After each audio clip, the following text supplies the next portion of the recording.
Let's go backwards. I looked for imitation jewelry in Bombay.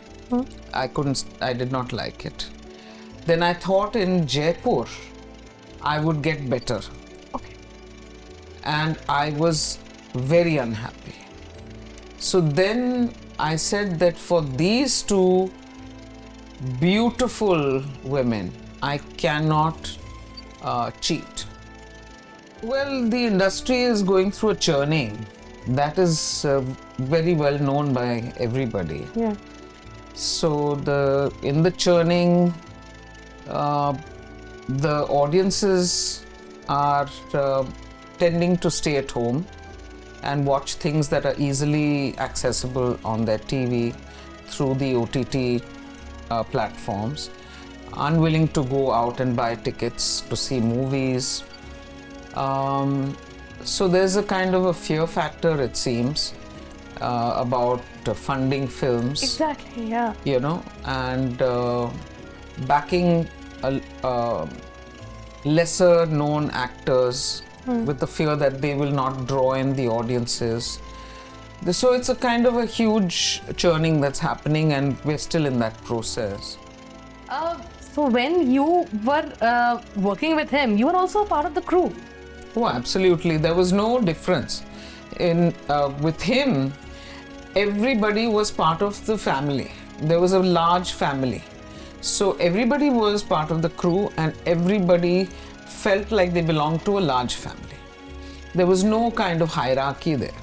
Everybody ate the same food. Everybody sat on one huge big table, you know. So, no. Everything was the same for everybody. It was quite wonderful.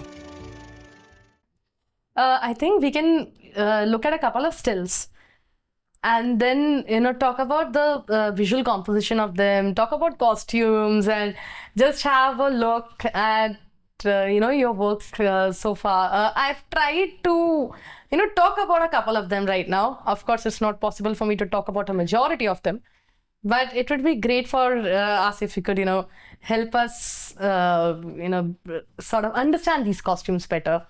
Ah, okay.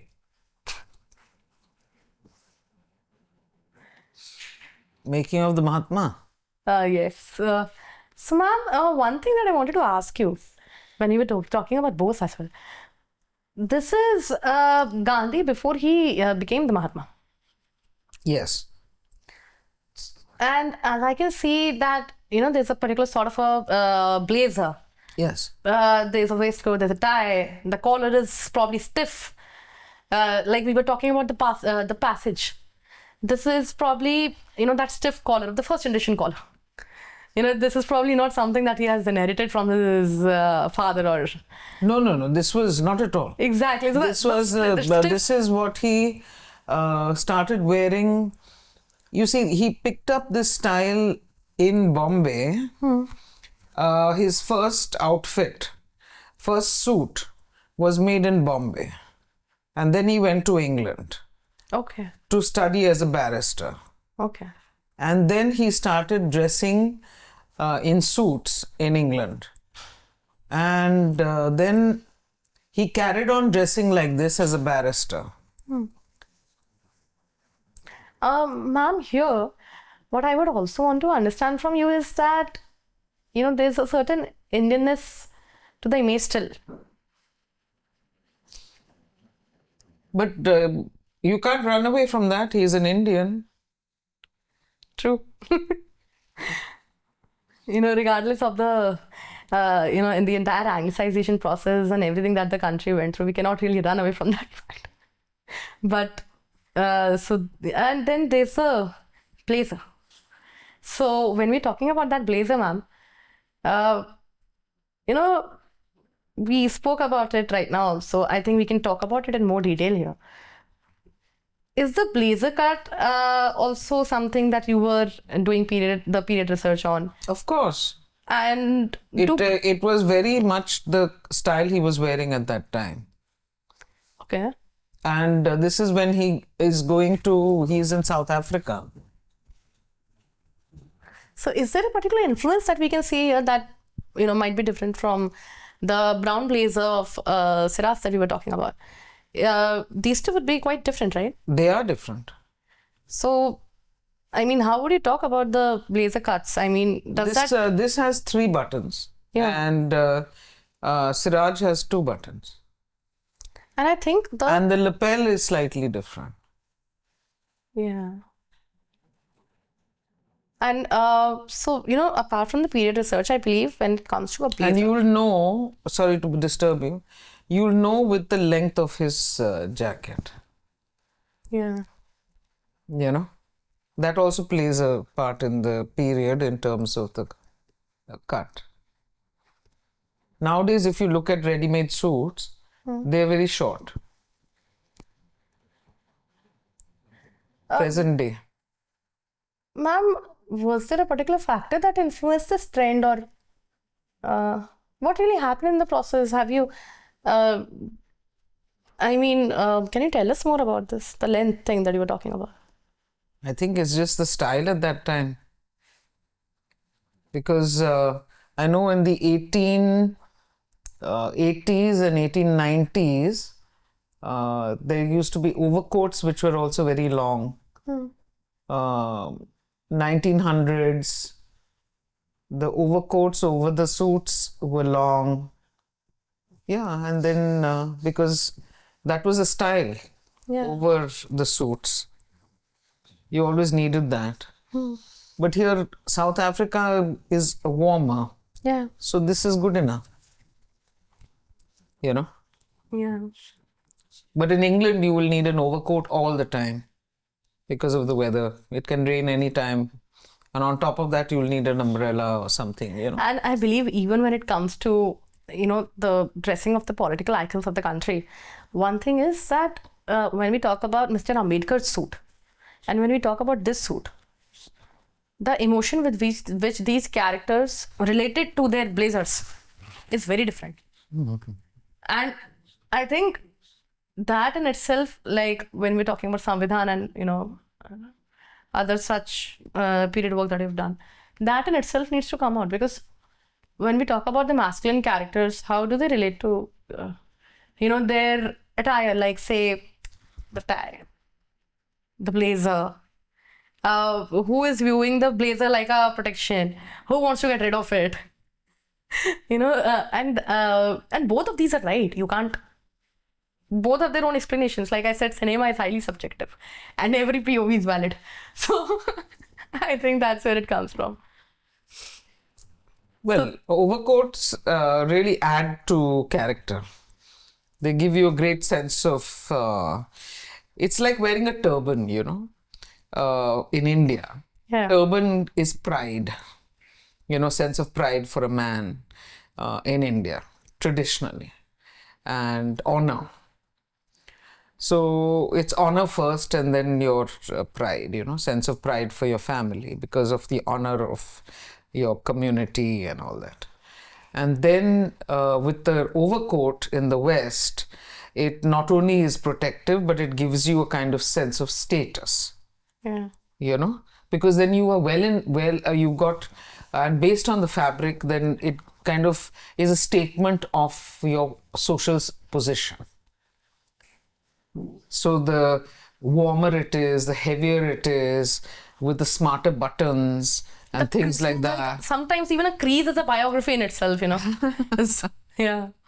So all this kind of adds to their social status, Yeah. and the cuts. It has a lot to do with aspiration and where that aspiration in fact stems from. Correct. Exactly. Yeah. And we have to keep in mind that it's a national icon that we're talking about. So what happens is that people already have an image of him in their minds. Now you're presenting a different sort of an image that a lot of people might not have. As compared to the more popular image, this one is still. And when he was talking about Swadeshi movement and everything, that is when, the entire wardrobe shift and everything that we see. But that's for the later period. Ah, of course. This, when you're designing this, you are costume designing somebody who's going to become an icon. to the psychology of. And then another thing that I found interesting about this particular film is that it was probably made in the NFTC made it in association probably with the South African Federation.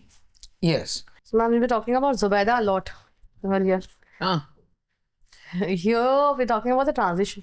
So when I was looking at these images of Begum, I love how intricately, I mean, you looked into the details that it almost looks like, you know, everything from the, like you said, you don't work at the air, but everything was something that was, you know, pinpointed towards accuracy.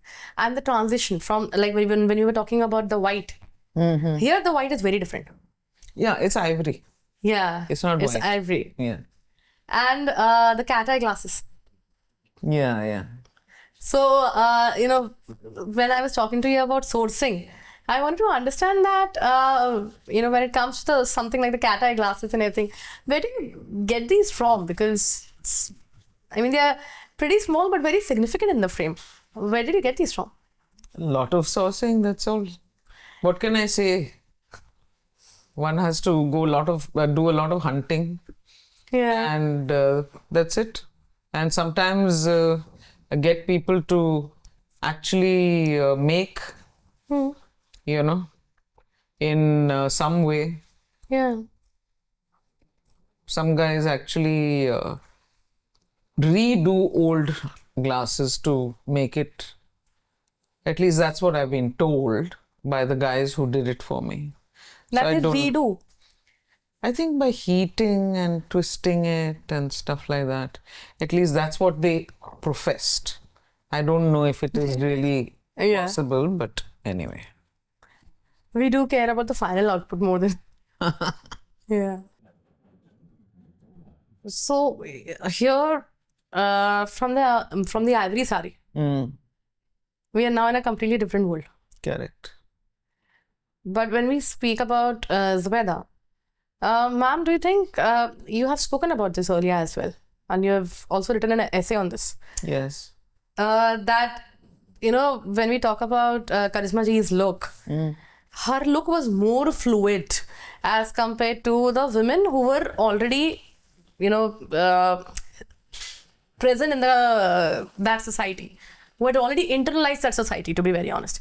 Here it's more fluid. She's more of, you know, she was portrayed more of like an outsider. But do you think this is one moment where we can say ki it was a gradual assimilation of her character in the place? Do you think this is where, you know, scenes like these were where this happened? And then when you talk about Karisma ji's, you know, presence in this particular frame, ma'am, when you know, work on the costume, do you also think about the kind of impact that it can have on the actor, or was it something that was just, you know, arrived at later, or was it in the script? How did that, you know, such, you know, heartfelt thing come up?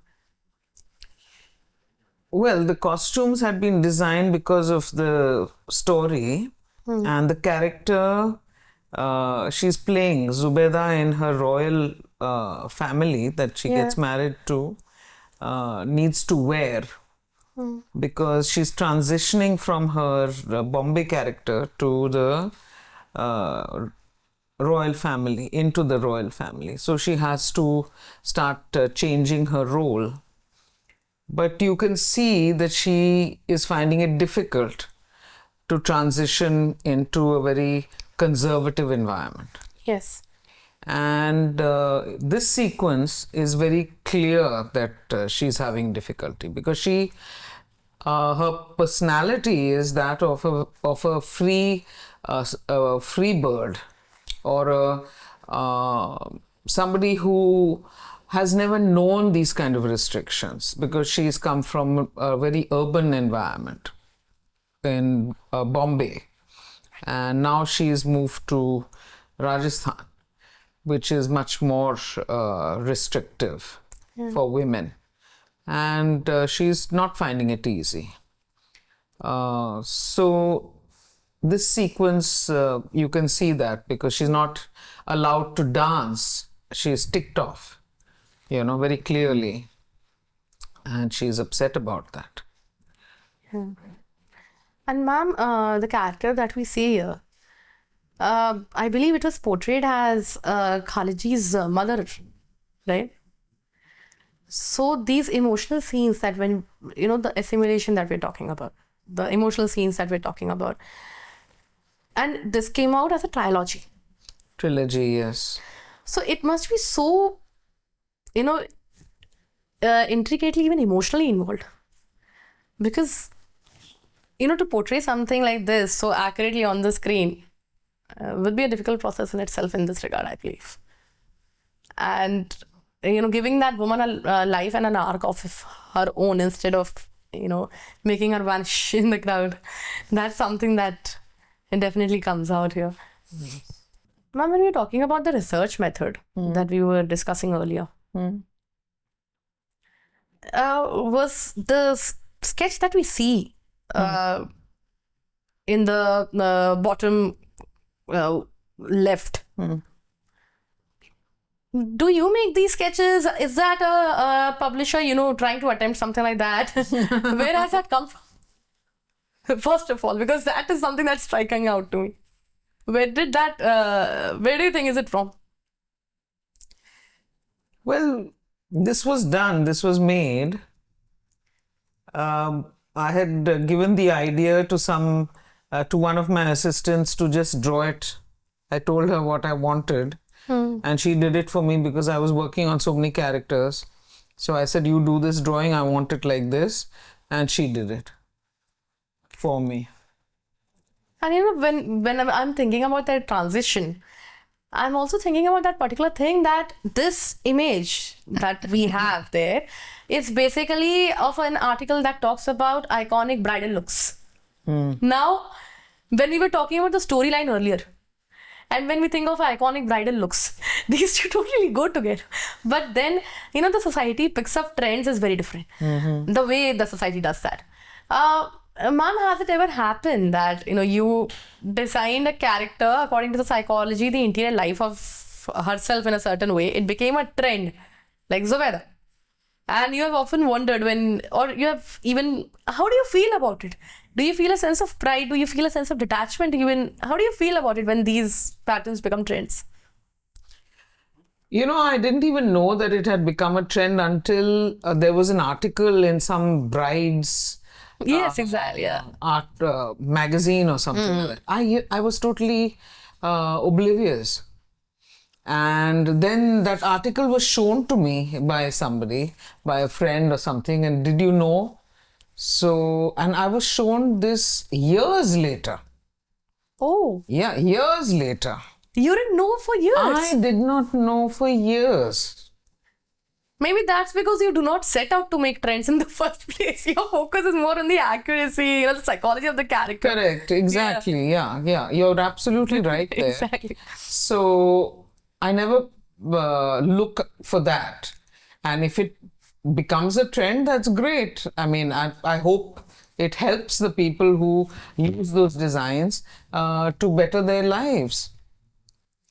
Apart from bettering their lives, it's also that often when we think about this, ma'am, it's an iconic bridal look. So now a woman who's got nothing to do with fashion design, costume design, styling, anything, she might be getting decked up in a lehenga, which might have some inspiration from there. So, that's what I was asking, because it was never your intention to set that trend. How does something like that make you feel? Is it pride or is it detachment? Where do you fall? That's a tough one, actually, because maybe I'm in between the two, I'm happy that I'm able to help people. And I'm detached because I'm not associated with, it's not a present project. It's been some time since Zubaida was completed. And so it's a kind of a mix between the two. Yeah. And when we're talking about the jewelry, we just spoke about the jewelry. When I'm looking at the jewelry in this particular photo now, I don't know why it looks a bit stifling to me even. Stifling. Yeah, it's too heavy. It is really heavy. Now I understand the difference that you were talking about in terms of the imitation jewelry and the actual one. Yes. Because it is now psychologically probably connected to her transition into, the character that we were talking about in the earlier slide. Correct. That needed to come out from the feel of the jewelry, the necklace. Yeah. Yeah, I can see that. I am looking at these photos from a different perspective now. Yeah. I wanted her to feel choked. Yeah, like the discomfort thing that you were talking about. Yes. She's feeling completely claustrophobic, caught in the society. She's not able to do as she pleases, which she did in Bombay. And she was expecting something different, which she's not able to do fully. She's able to do partially, but... So jewelry that is supposed to be, like, often we talk about this, that, women have these longing eyes for jewelry. But you see such a heavy necklace, but it isn't supposed to be a dream. It isn't supposed to be an aspiration even. It's just, like I said, I use the word stifling.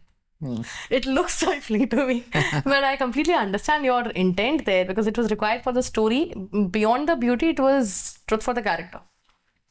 And ma'am, when we look at this particular sketch, so that was again something that drew my eye regarding your research method, and like when I look at this particular slide, right from the body language, like you said, the necklace usage. So I think everything was involved in the research, and we spoke at length about this. So here, ma'am, this is the Dil Se one. Yeah. What caught your eye first? Huh? What caught your eye first? You tell me that. Myself.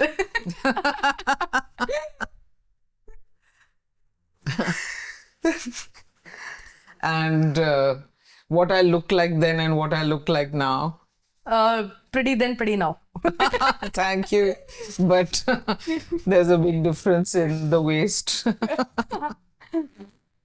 So, ma'am, here, I believe we can talk about the 7 stages of love. Like, Satrangi song deals with it exclusively. But I think even when it came to Amar's wardrobe in Dil Se, what I felt, like my personal view, was that I could see a bit of it here also. When I'm seeing the red, then I'm, in the right next photo, I can see the yellow. And then when we move here, there's darker shade. They're almost matching in costumes. And then the last one is you. So that's the arc through which I felt that, we can probably talk about the character. Do you think that Amar's wardrobe was sort of built around that way? Well, it was a kind of it was planned, and then there were some changes made on set. Okay. Yeah. The direction department wanted some alterations and things like that. So all the costumes that were made were not used as planned, as I had planned. But that's okay. We went according to the AD's choices. And then that's the look that we finally got. Yeah. How do you feel about the last quadrant? I mean, I believe you might have dressed yourself up. I did. I had to.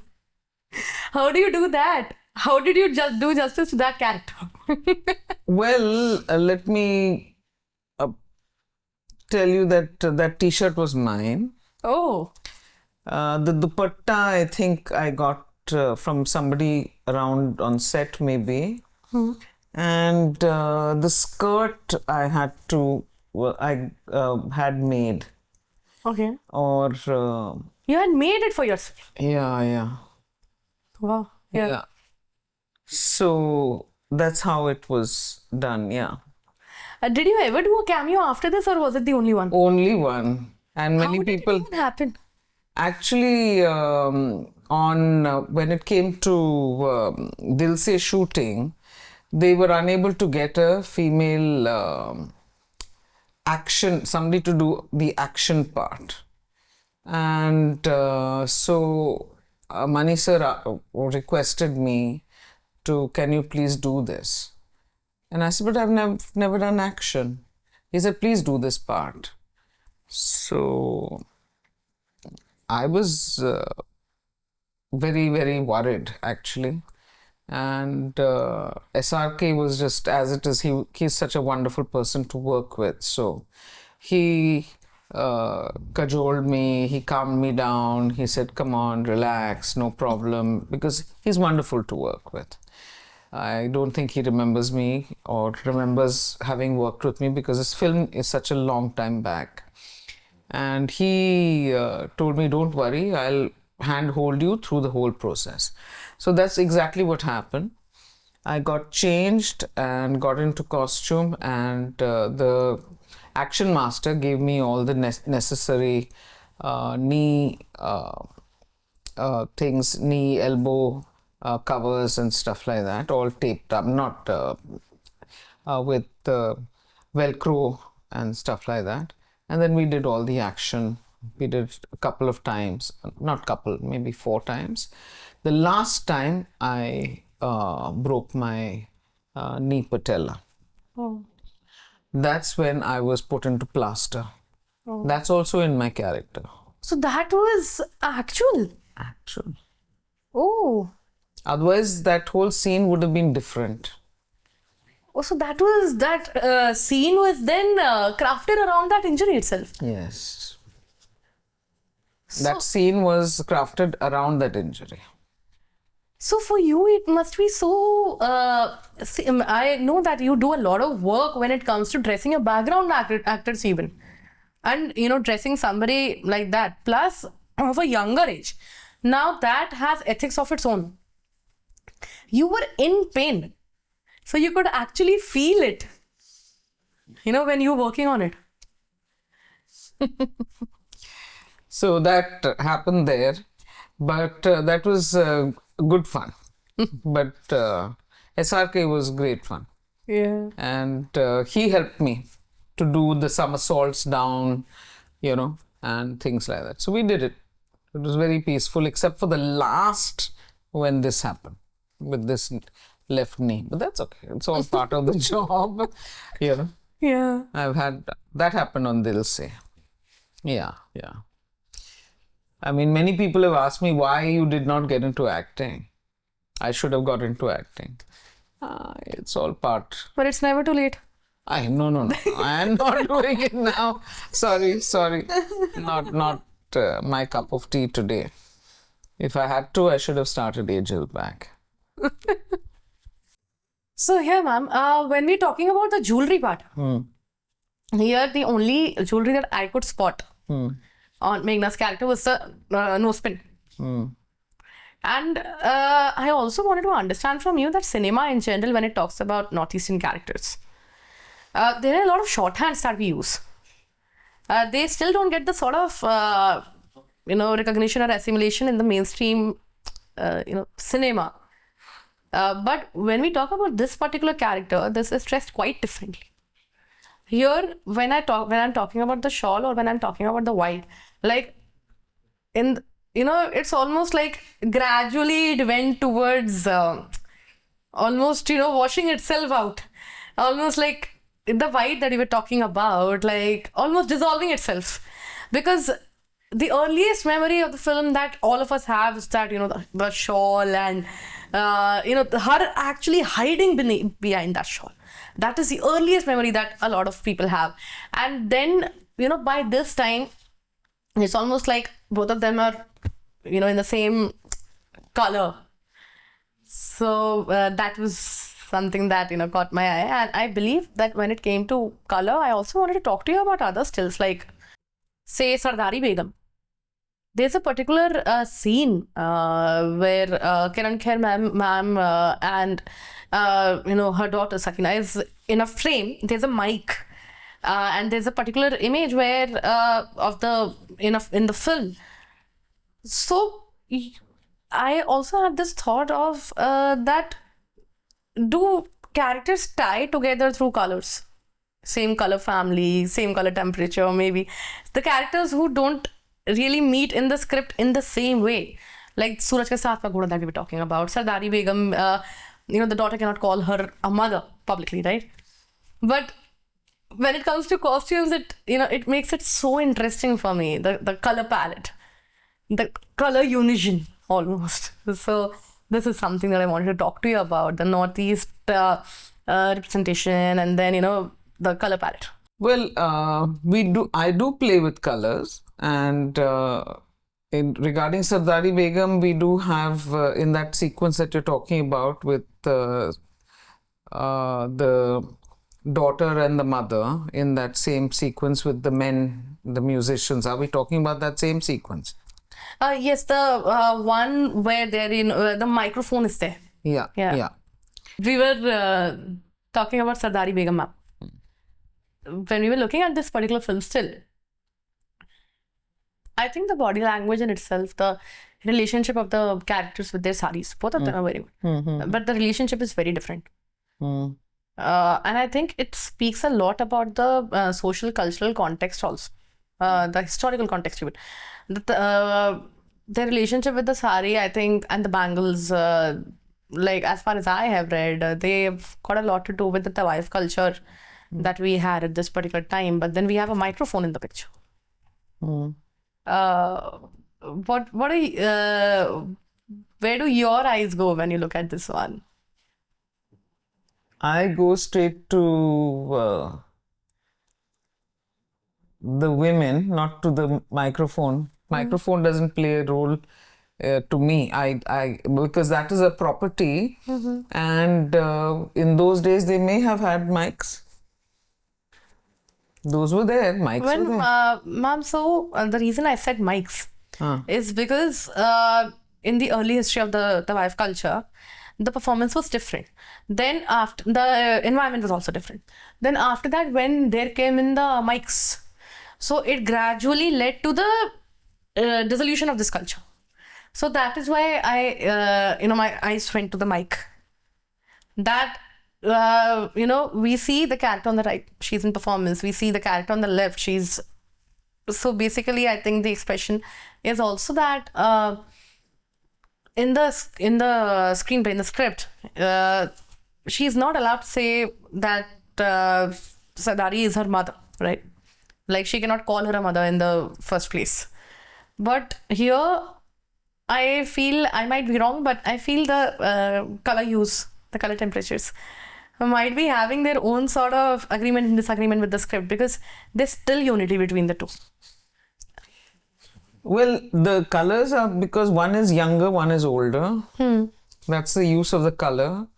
Both are Banarsi silks, and there's a lack of experience in the play of colors over here, So I think that's how I had thought it out.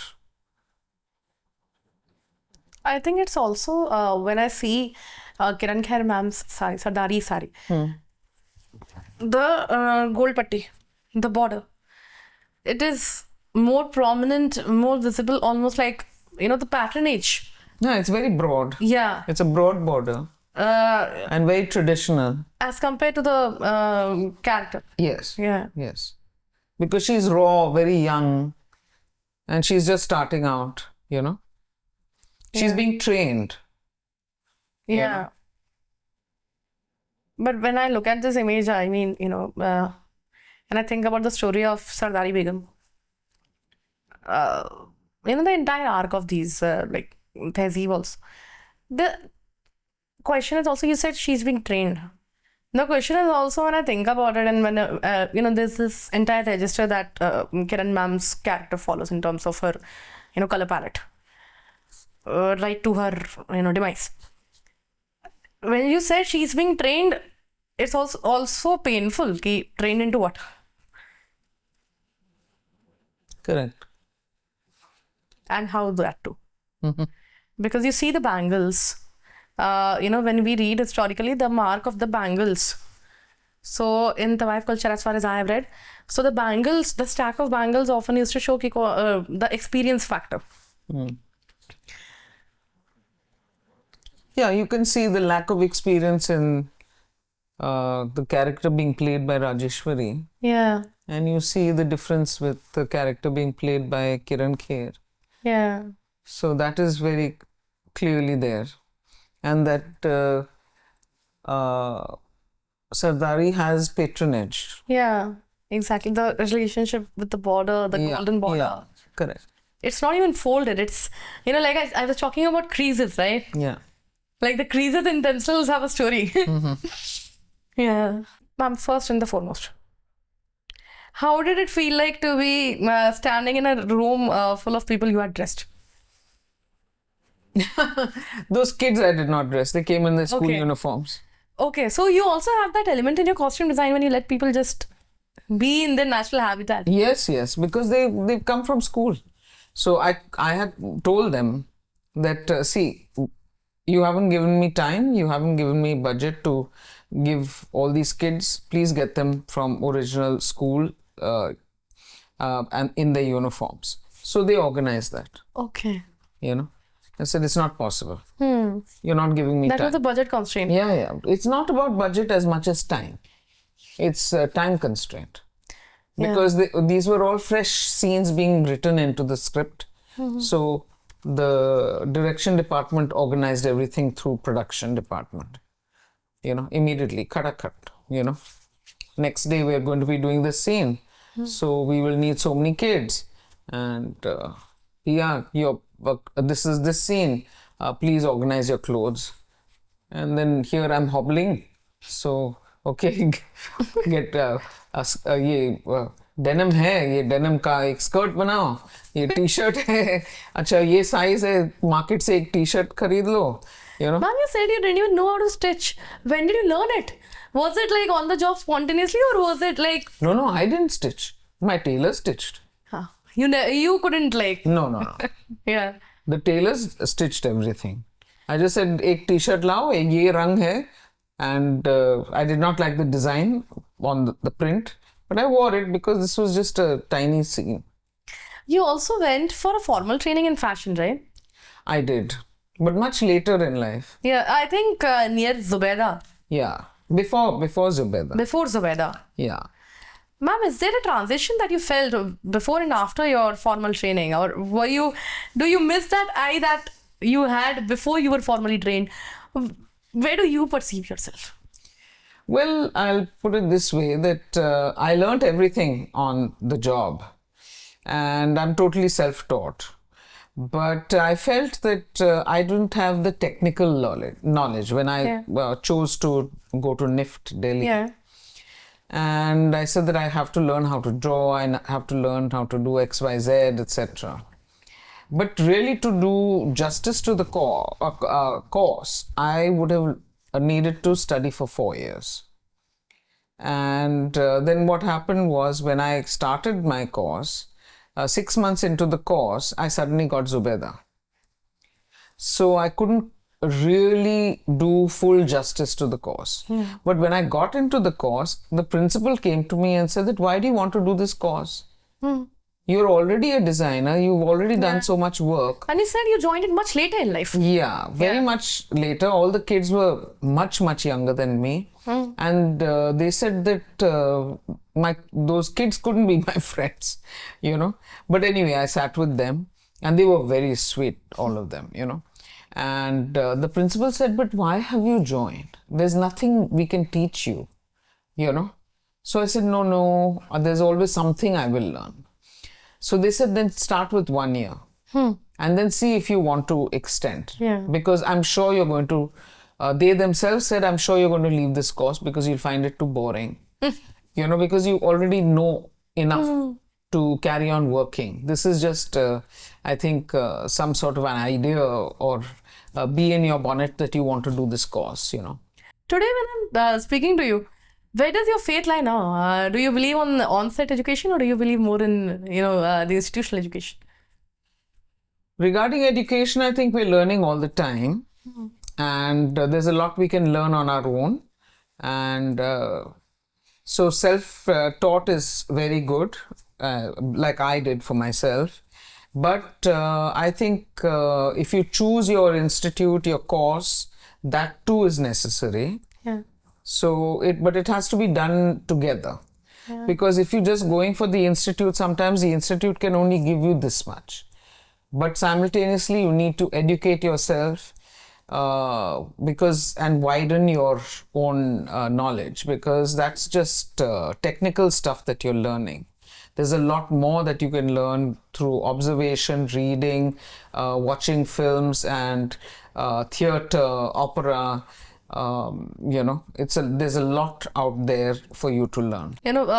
Back during my days in Miranda House, we had this saying that if you are going to the class too often, and if you're sitting on the first bench and you're there in every lecture, there's something wrong with it. You are missing out on something in life, because you have to keep pushing your horizons.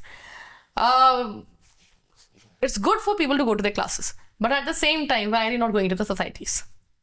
Why are you also not exploring something outside your college hours? Developing your passion. I believe the most successful women that I have seen coming out of Miranda House are the ones who are very active in the societies. The theatre societies, the writing societies, the literature societies.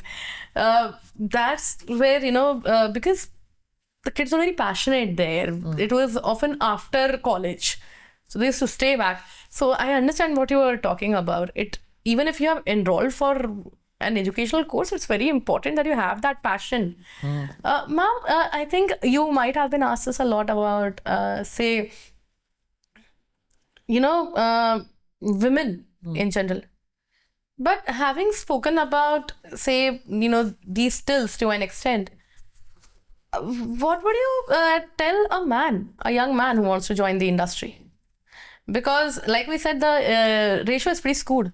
But even younger men are looking forward to joining this. And there are talented folks out there as well. What do you think they need to be taken care of? In costume design? Yeah. But there is space. There's so definitely space. Yeah. There's lots in costume design for men. But they can do it themselves like I did. But it isn't easy. And it's better if they do some sort of course.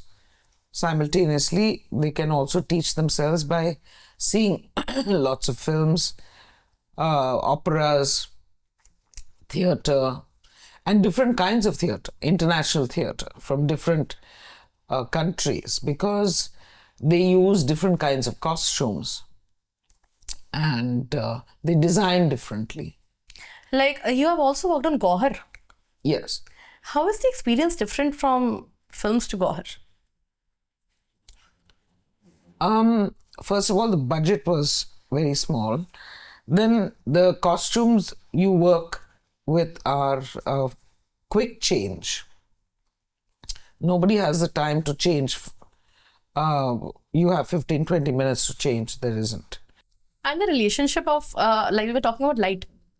I think when you're talking about a theatrical stage and when you're talking about cinema, the relationship with the various departments, say light or say, like the absence, the presence of camera and other such things are also something, right? The grammar of light would also change. And I think the costumes would probably react differently to the light on a theatrical stage. No, you're absolutely right. That you brought that up in terms of lighting. That matters a great deal on stage. And the movement. So the choice of fabrics also matter, and longevity of the costume. That's very different from what we were talking about in cinema. Yes, because the costumes must last. Because the theatre groups have less money and they need to keep the costumes alive and must last much longer. Yeah, because they don't have the budgets to go on replenishing and making the costumes again and again and again. So here, budget constraint is one factor which has led to the successful archiving, or say longevity. Longevity longevity of the costumes. Yes, it's very necessary so that you can keep those costumes for years and years and years without them getting damaged. So you really need to get good quality material. They need to be looked after well. They need to be washed and pressed and aired and kept well. Not and you know, if there's slight problems, you repair them regularly and keep them, you know, everything is looked after very well so that they last for a long time. And the reason is the budget constraint. That's It so is. interesting. Yeah. I mean, here, oftentimes the budget constraint is not a factor, but we're still struggling for the archival of costumes. Their budget constraint is the factor which leads to longer life of these costumes. Yes, of course. No, it's not the budget constraint. There is a budget constraint always in theatre.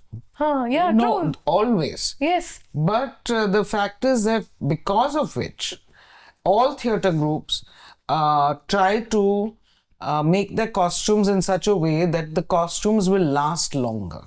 True. Or particularly when it's specially stylized for a particular play.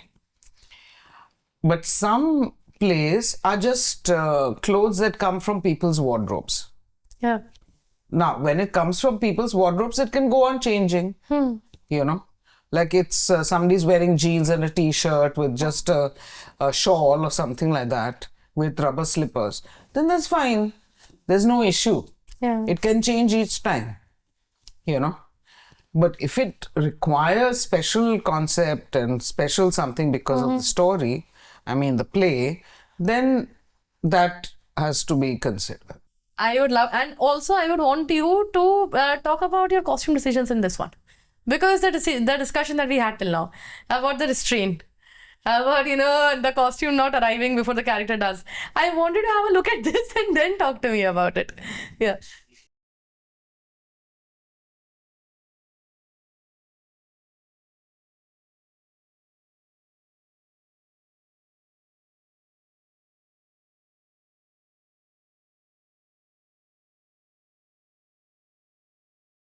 So, ma'am, This became the poster. yeah, and here, it's a very different grammar.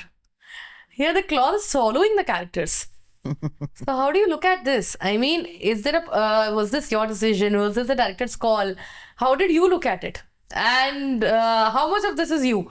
And Well, it was, the concept was actually to be pure passion without showing anybody, you know, and that it has to be kind of a madness. like the Junoon thing that we talk about. Yeah. Yeah. Madness where, which is going to kind of swallow them, you know. So then the concept was that, and this is how this was created, you know.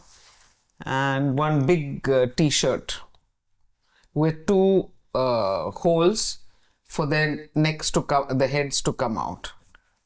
One big t-shirt. Yeah. It's kind of one big t-shirt, you know, with two holes for their necks to come Is out. it a continuation of your restrained grammar, or is this you sort of, you know, working your way around it? So this is the one way so that, you know, nobody wants to see bodies. One is just seeing passion without any visibility, you know. Otherwise, it's just the color of passion in a very arid environment. Yeah. So then this is going to pop, Yeah. you know. That's all. And the net one that we saw earlier. So is that also one thing that I wanted to ask you is that you were talking about the t-shirt here.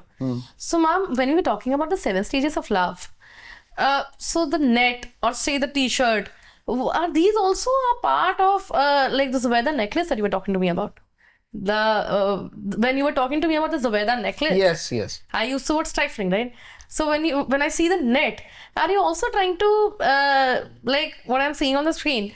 Is there also an attempt here to somehow extend the psychological thought, or maybe the emotion associated with the 7 stages of love, but through the net or through the t-shirt use. Yeah, exactly. Well, for example, the blouse for which had been made was actually a cloth blouse. Okay. Okay. And it just wasn't working. So I went to the lighting department and I checked if they had any rope. When I saw the netting, and they did, since we were up in the mountains, and safety, they had it for safety reasons and all that.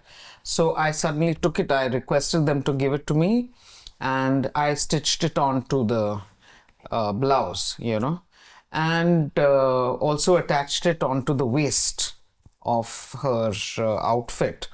And when I stitched all that on, then it worked, because then with the netting that had been put up by the art director, then it made sense. Then the frustration, the longing, all that comes through in the song, because you are caught and yet you can't get what you want. Net. Yeah, there's a play there visually. And then next, when you're talking about this, they are being followed by the red t-shirt. Yeah. Yeah. So, ma'am, now that we're talking about your work, and we've talked about it too much depth now, one thing that I'm very excited to speak to you is about your next step. Recently you've spoken about, taking his BSF forward in a way. Ma'am, how are you viewing it? What is your angle? Because when you were talking about inheritance, one thing that I would like to ask you is that when it comes to inheritance, do we carry it forward by continuing the legacy, or does it also require courage? How do you view it? Well, I would like to take my father's company forward, because he left behind an amazing legacy of work. I don't want it to collapse. And the only way I see that happening, because is if I were to get funding for some really superb scripts that I have. And I do hope that I will be able to get funding from parties out there who will be willing to collaborate and support me to produce through Shyam Benegal Sayadri Films some really wonderful scripts that I have. And there's some wonderful writers who want to work with me, and also young directors. So I really do, and I really have my, I do believe that people will come and will support me. And I hope the word goes out there, and I do believe they will. Yes, ma'am. But ma'am, when you were talking about Francis, so back in the Manthan days, the story itself is iconic. It is. Mr. Benegal, the way he worked with the subjects themselves, the subjects of the film themselves, that is something that people often, think about. When they think about the word parallel cinema itself, they think about that story. So in today's time and age, do you think that was just one good group that Mr. Benegal got? Or do you think that thought in itself is still, profound and still utilizable? Or was that just the right film made for the right people and, with the right circumstances? I think that was exactly like you said, the right time, right place, and right people. He had the support of Dr. Kurian. Yes. And thanks to Dr. Kurian, my father was able to get the support of the 5 lakh members of the Milk Cooperative Society, and they got the money together and made manthan, and then they made tenfold amount of money, which they weren't even expecting. Yeah. So that was wonderful for them in those days. But I'm not sure if crowdfunding will work today because of the cost of things today. You can't expect people to put 5 rupees today, or even 5,000. How many people would you need to put 5,000 for a project Yeah. today? You know? So that's where I wonder. It may be possible if people were to put a certain amount to make a short film, a 3-minute film, 4-minute film, and you can do it, but not for a feature film. Because a feature film costs a certain amount, and to make it marketable, you need a certain kind of a reasonable a group of actors who are really good, and it does cost a certain amount of money, at least a certain amount of money. We're not talking about huge amounts. When you're reading your stories right now, how do you view yourself continuing the legacy? For instance, is there a particular sort of a storyline that probably you believe that Mr. Benegal would not have probably taken much interest in, but you will? What draws you?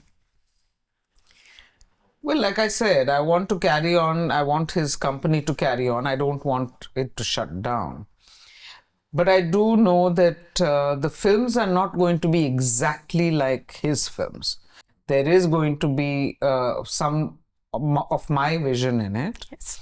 So the spectrum is going to be a little wider, slightly different, maybe a little more modern in view. And I do hope that will attract more people to collaborate with Shyam Benegal Sahyadri Films and take the company Shyam Benegal Sahyadri Films forward. Yeah. I'm speaking about legacy.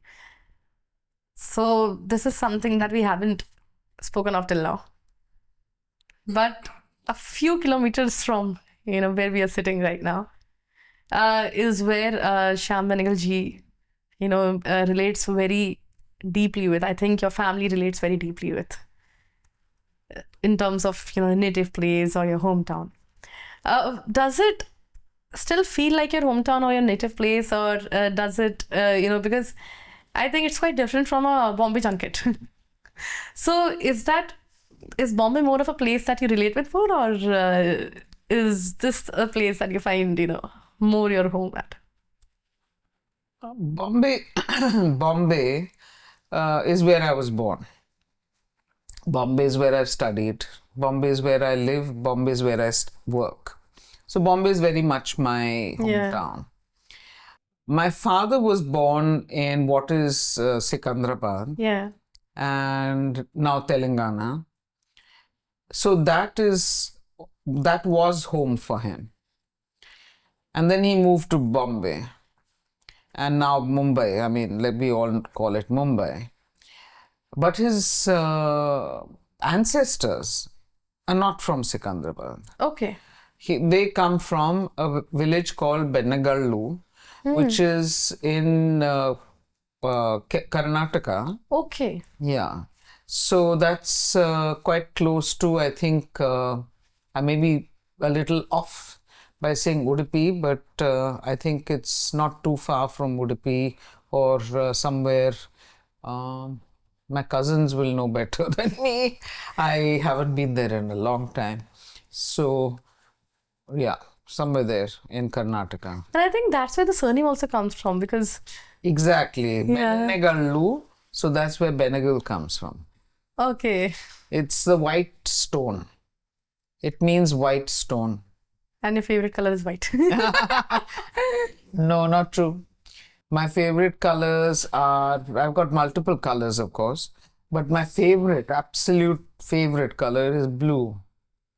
Blue. Blue, and then purple, and then after that there are so many others. But Yeah. as a person who works with fabrics and colors, I can't have a favorite. I Yeah. have to work with all kinds. Because, when we were talking about these characters and, dressing characters as a costume designer, you were regularly leaning towards white. You're like, I love using white. But then, the camera, the lighting and everything, when it works together, it becomes very difficult for me to use white.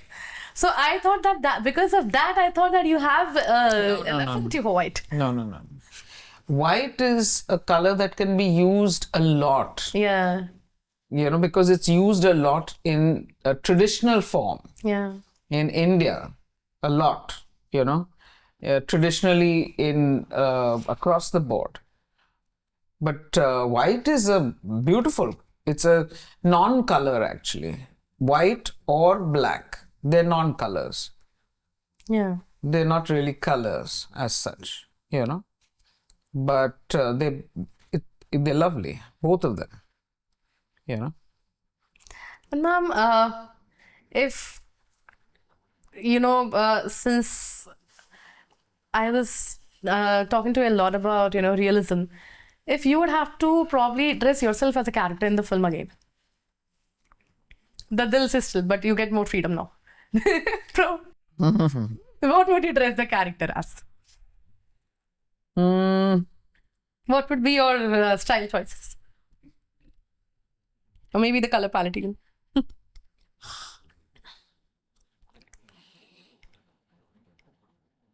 I think I would want to be some sort of a Rani, Begum, Yeah, I would want to be a queen,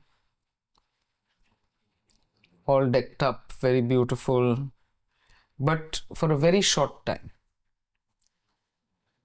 Because I'm not somebody who likes jewelry personally. So I don't mind wearing it for a short time, dressed up with all kinds of jhumkas, this, that, and the other. And then I will allow for a photograph or something and then take it off immediately. This again reminds me. That's how, when people think of a queen, they think of the grandeur. Yeah, absolutely. But they often forget the responsibility behind. See, the court, the public sphere of the court is just one place. The palace where she lives, where she stays, where she has to maintain personal, professional, all of those relations so that the court stays intact is, actually, I think something that the larger audience misses out on. And ma'am, I believe the relationship of craft itself with that people have has changed now.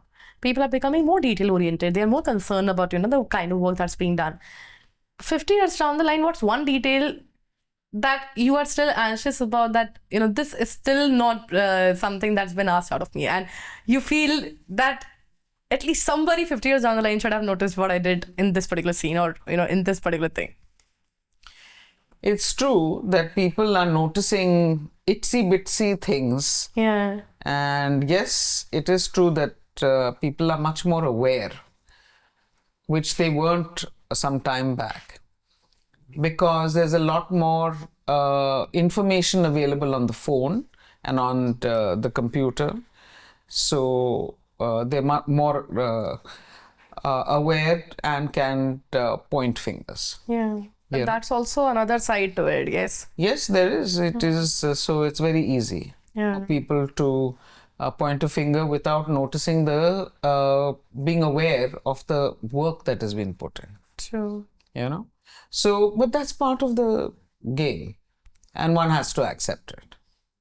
Is there anything that you would probably want people to notice or know about your craft that hasn't been asked out of you yet, or that you haven't really talked about at stretch, but you would like people to at least notice that 50 years down the line, provided the craft literacy is already increasing? So do you have something that you still have on your mind? I don't know, life is changing every month, every year. So I can't think of 50 years from now. I don't know Yeah. what's going to be. Is the earth going to be alive? Yeah, and provided the archives question that we were talking about, coming Yes, full so circle to that. I don't know if the earth is going to survive that long with the way we are treating it, Yeah, you know? So I wonder about that. yeah. So I mean, I would like to believe that the earth will rejuvenate. It will be wonderful to believe that the environment will become better and the waters will become pristine. The jungles will rejuvenate. It's all very romantic right now to think that, but I don't know where we are headed. There's like we were talking about the archive, we were talking about the sustainability factor. I think I'm pretty hopeful and optimistic about the times changing. We'll gradually but surely realize what needs preservation, what needs restoration, what needs our entire community effort to be worked at. So thanks a lot for being here, ma'am. It was an absolute pleasure to host you at the second seat, and I'm really happy that you shared with the audience also about how costume design is an act of authorship in itself.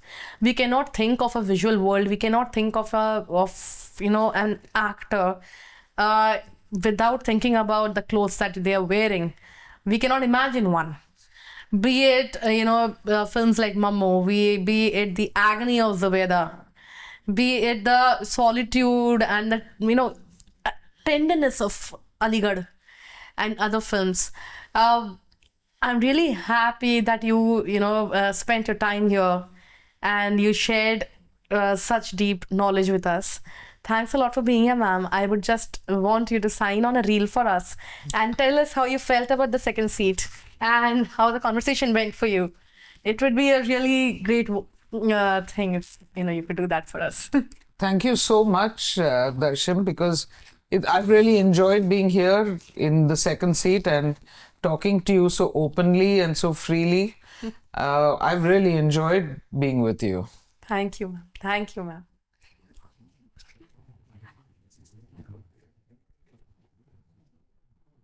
So, which one is the second seat? Ma'am, so the seats are interchangeable.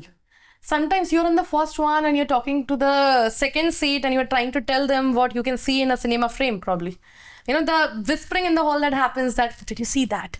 Or sometimes you're the one on the second seat and you're listening to the first one. So it's interchangeable. So, are you going to sign too? I haven't thought about it till now. So, is this meant for one single? Yes, ma'am, it's meant for you. Whatever you felt about, the conversation or my conversation space, I would love for you to write something on this and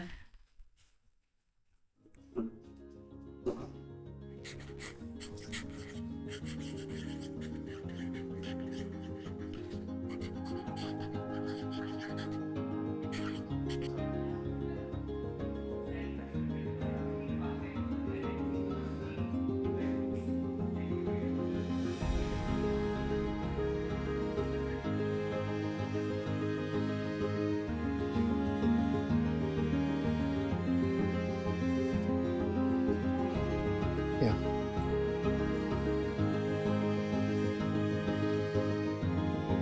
Thank you so much.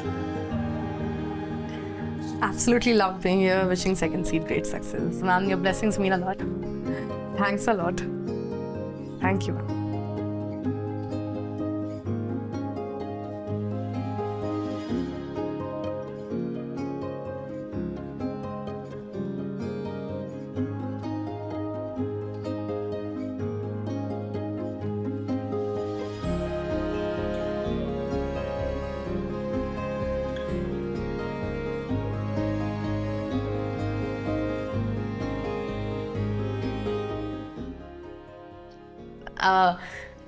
Ma'am, finally, when you're talking about legacy, finally, 50 years down the line, what do you wish people remember from the work that you did, and what do you feel that I hope they misunderstand that? both ways. First of all, I won't be alive then. Absolutely. I mean, hopefully not. First of all, let's get that very clear. And Not hopefully not. What have I said? Cutlets repeat. What have I said? Yeah. so I know that I won't be alive 50 years from now, that's for sure. Now, the thing is that I do hope that after 50 years, whatever legacy I have inherited carries on to live, and whatever films I have worked on for the different filmmakers carries on to live, and whatever projects I take on as a costume designer or as a producer carry on to live after 50 years.